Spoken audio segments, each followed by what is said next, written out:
이번 시간에는 다문화 사회의 이해와 문제점, 그리고 다문화 사회를 위한 자원봉사 프로그램에 대해 학습하겠습니다. 자, 그럼 시작해 볼까요? 하나된 대한민국을 위하여.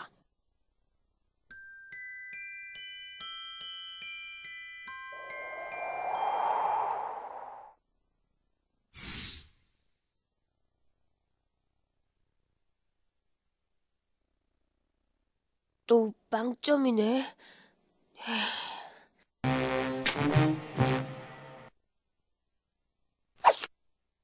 야, 너 또 빵점 맞았냐? 넌 도대체 머리에 뭐가 들은 거냐? 얼굴은 새까만데 머릿속은 참 하얀가 봐. 괜히 땅덩이도 좁은 우리나라에 와서 자리 차지하고 있지 말고 니네 나라로 돌아가. 거기 얼굴 까만 네 친구들 많잖아.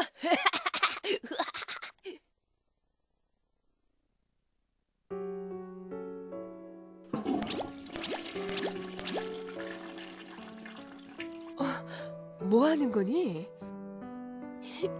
이렇게 하면 조금 하얘질 수 있을 거다냐. 왜 나는 다른 애들하고 다르게 얼굴이 이렇게 까만 거야? 나도 나중에 크면 다른 애들처럼 하얘지는 거지? 엄마가 미안해. 저 어린 것이 안 됐구만. 김군과 같이 부모로부터 정확한 우리말을 배우지 못한 다문화 가정의 어린이들은 취학 후 학습 부진과 정서장애 문제를 겪는 경우가 많다고 해요. 여기에 외모와 말투에 따른 따돌림까지 더해지면 이들의 고통은 더욱 커지죠. 지금 우리 사회는 다문화 사회로 급격히 변화하고 있지만 그에 비해서 이들에 대한 지원 정책은 아직은 미진한 것이 사실이에요. 여기에 자원봉사의 가치가 있는 것이지요.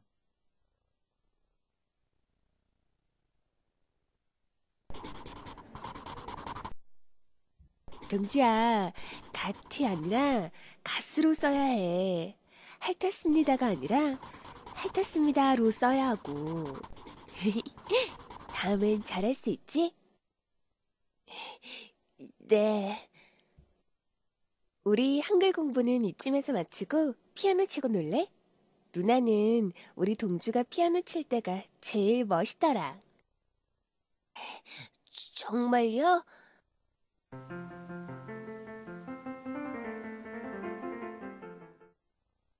이렇게 형 누나들이 함께 놀아주고 악기도 알려주고 공부도 가르쳐줘서 너무 좋아요. 꼭 우리 누나 형 같아요. 정녕 저 아이가 아까 봤던 그 아이가 맞는 게야? 저렇게 웃으니 아주 딴 사람 같구만. 보기도 좋고. 이 모든 게 사랑가족봉사단 덕택이에요. 사랑가족봉사단은 아직 우리 사회에 제대로 뿌리내리지 못한 다문화 가족들이 대한민국의 한 사람으로 살아가는데 필요한 도움을 주고자 구성된 봉사단체랍니다. 동주에게 한글과 악기 지도를 해주었던 여학생도 사랑가족봉사단체 단원이죠. 사실 백이민족이라 배운 저로서는 다문화 가정이 낯설게만 생각되었어요. 하지만 결연을 맺은 가족들과 많은 이야기를 나누고 시간을 보내다 보니 우리와 함께 살아갈 내 이웃이라는 것을 알게 되었어요.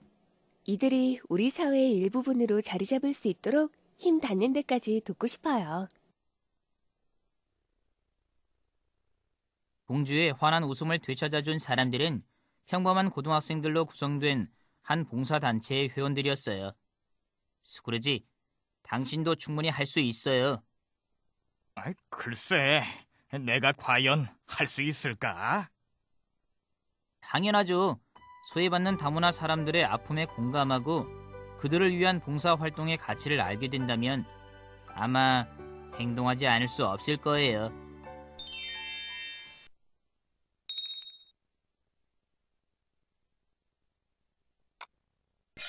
다문화 사회의 이해.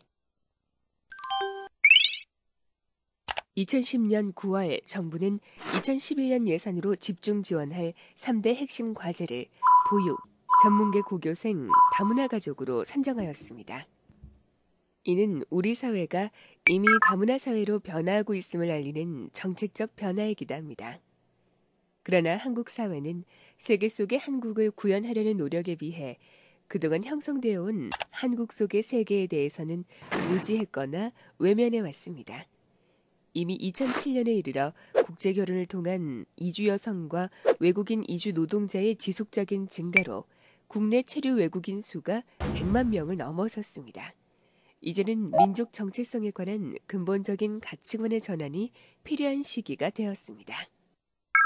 다문화 사회란 현상적인 측면으로 볼 때 다양한 변인, 즉 민족, 인종, 성, 연령, 계층, 지역, 신체 등이 매개가 된 문화 현상이 사실로 나타나는 사회를 의미함과 동시에 다문화주의의 이념이 온전히 실현된 이상적인 사회를 의미하기도 합니다.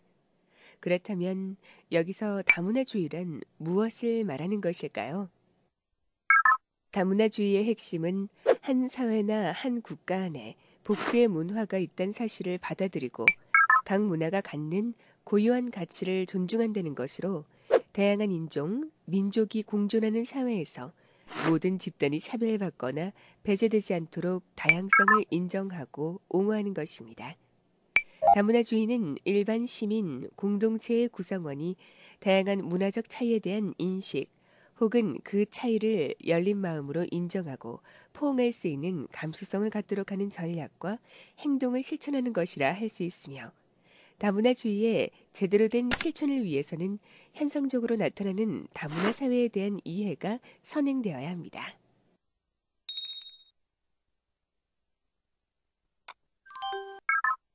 다문화 사회는 다음과 같은 몇 가지 특성이 있습니다. 첫째, 민족, 인종, 문화 등을 기반으로 한 다양성과 특수성이 존재한다는 것입니다. 우리는 지금까지 동일한 언어, 동일한 문화, 동일한 가치와 신념을 공유하면서 동질적인 삶을 살아오는 단일 민족의 특성을 강하게 가지고 있었습니다. 다문화 사회는 이와 같은 동질성, 단일성의 변화가 생기면서 등장한 것으로 이민자의 유입 등으로 인해 다양한 민족, 인종, 문화가 존재하게 되면서 나타나게 되었습니다.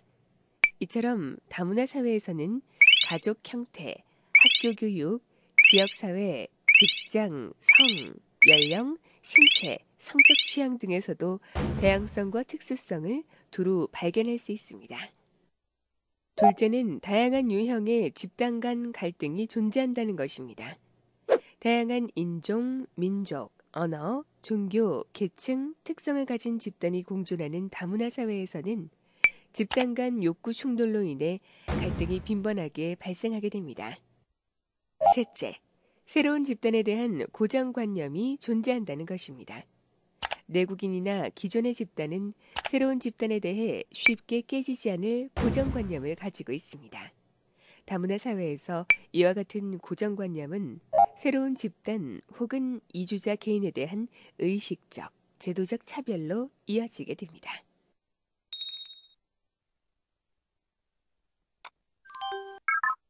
한국 사회의 외국인 유입은 크게 세 가지 유형으로 나누어 볼 수 있습니다.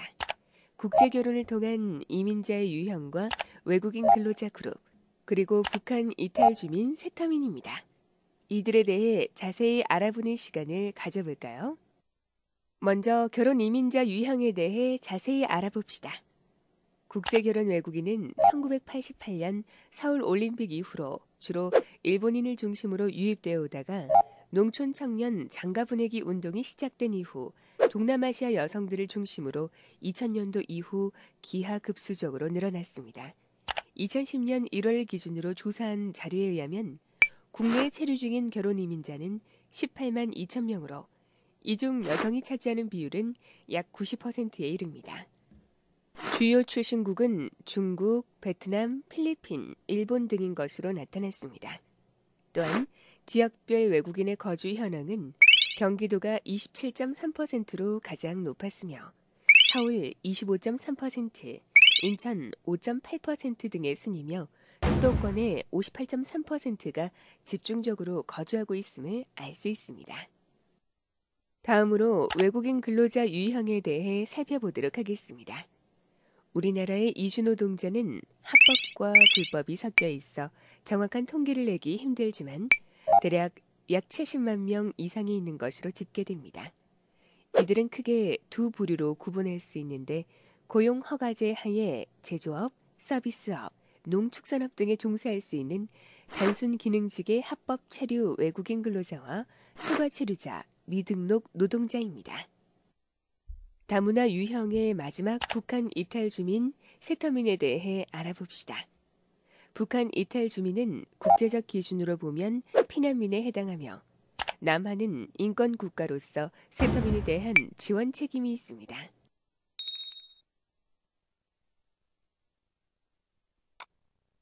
다문화 사회의 문제점. 우리와 함께하는 다문화 사람들이 겪고 있는 어려움에 대하여 파악해보는 시간을 갖도록 하겠습니다. 먼저 결혼 이민자 유형의 사람들이 봉착한 어려움에 대하여 이해하는 시간을 가져볼까요? 다문화 가족 중 상당수는 언어, 문화 차이, 경제적 어려움, 사회적 편견 등으로 가족 간의 갈등과 사회적 소외를 경험하고 있는 것으로 나타났습니다.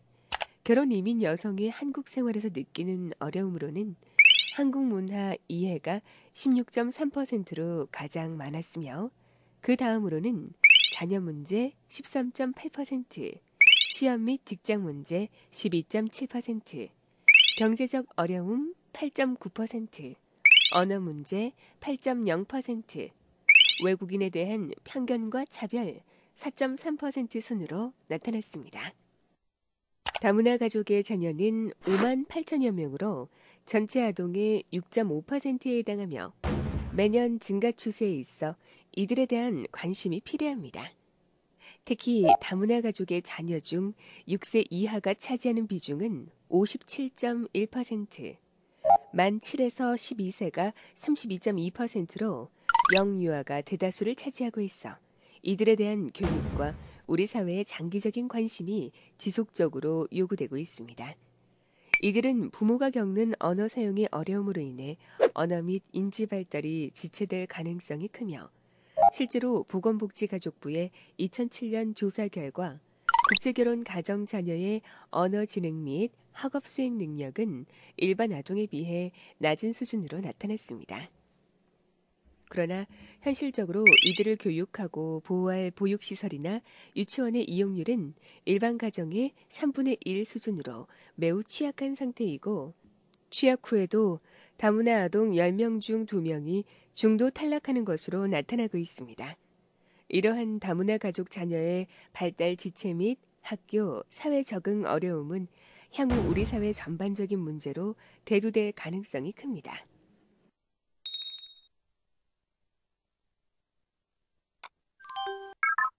다음으로 외국인 근로자가 직면하는 어려움에 대하여 알아보도록 하겠습니다. 첫째, 외국인 근로자 중 상당수는 언어 소통에 큰 어려움을 겪고 있습니다. 한국어를 제대로 구사하지 못하는 이주 외국인들은 자신의 권익을 보장받기 매우 어려운 경우가 많습니다. 그리고 사업장에서나 가정 및 생활상에서 언어 소통의 어려움으로 인해 직간접적인 피해를 입는 경우가 많고 정신적인 스트레스도 매우 높다고 합니다. 또한 언어 소통의 어려움은 다양한 인권 침해의 근본적인 원인이 되고 있어 그 문제가 매우 심각하다고 할 수 있습니다. 둘째, 많은 외국인 노동자들이 상습적인 임금 체불에 시달리고 있습니다. 외국인 근로자 중 50%가 체불임금을 당한 적이 있을 정도로 일을 하고도 임금을 받지 못한 경험이 많다고 합니다. 특히 외국인 근로자들이 불법 체류를 하고 있을 경우 이를 악용하여 임금을 체불하는 사업장들이 많았습니다. 셋째, 산업재해에 대하여 무방비 상태에 놓여 있습니다. 외국인 근로자 대부분이 내국인들이 기피하는 3D 업종에 종사하여 근로환경 수준이 낮아 산업재해 발생 빈도가 매우 높지만 외국인 근로자가 산재를 당했을 경우 사업장에서 임의적으로 산재 보상을 신청하지 않거나 불법 체류자의 경우 체류 사실이 드러나는 것을 우려하여 신청하지 않는 경우가 많았습니다. 넷째, 많은 의료적 문제들에 시달리고 있습니다. 열악한 근무 환경과 장시간 노동, 낯선 환경에 제대로 적응하지 못하여 전반적인 건강 상태가 좋지 못하며 직장 의료보험에 가입되어 있다 하더라도 장시간 노동으로 의료기관을 이용하지 못하므로 단순한 질병도 큰 질병으로 키우는 경우가 많았습니다. 다섯째, 사회적 갈등의 상황에 봉착하는 경우가 비일비재합니다. 가난한 나라에서 왔다는 이유로 이들에 대한 폭행, 폭언, 차별과 멸시 등의 부당한 대우가 빈번히 발생하고 있어 갈등의 요소를 키우는 우가 범해지고 있습니다.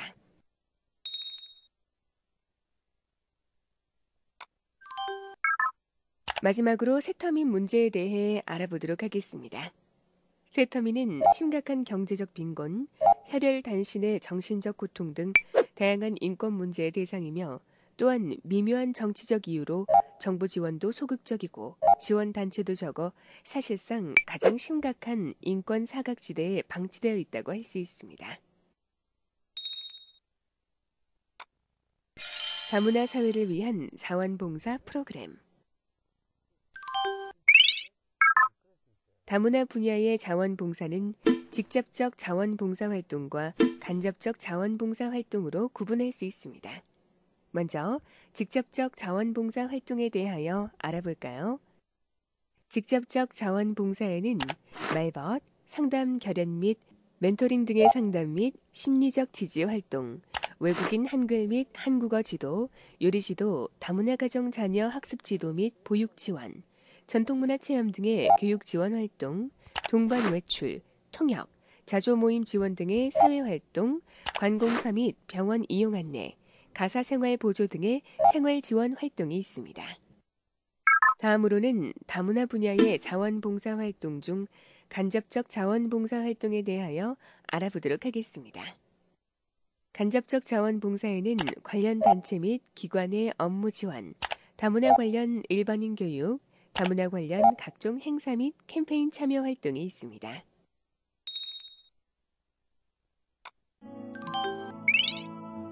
이번 시간에는 다문화 사회의 이해와 문제점, 그리고 다문화 사회를 위한 자원봉사 프로그램에 대하여 학습하였습니다.